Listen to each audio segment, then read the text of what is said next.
This is 5 ways to ruin your 1031 exchange.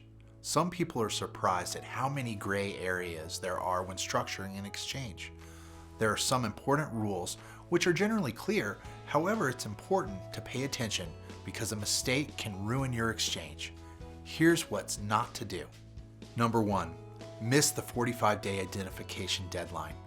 Once you close on your relinquished property, you have 45 days to identify in writing what you intend to acquire in the exchange.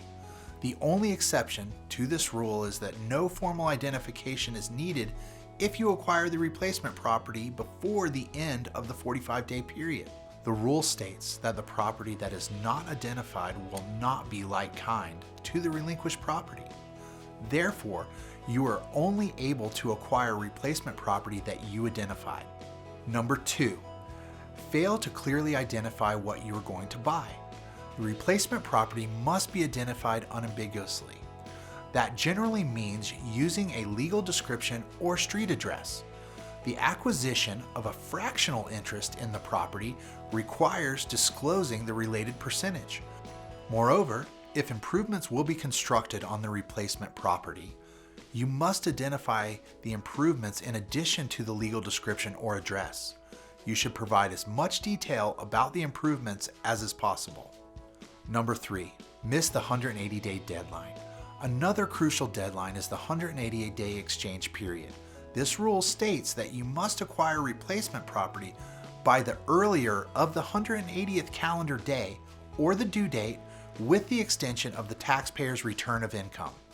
Just like the 45-day deadline, this deadline begins on the transfer date of the relinquished property. Number 4.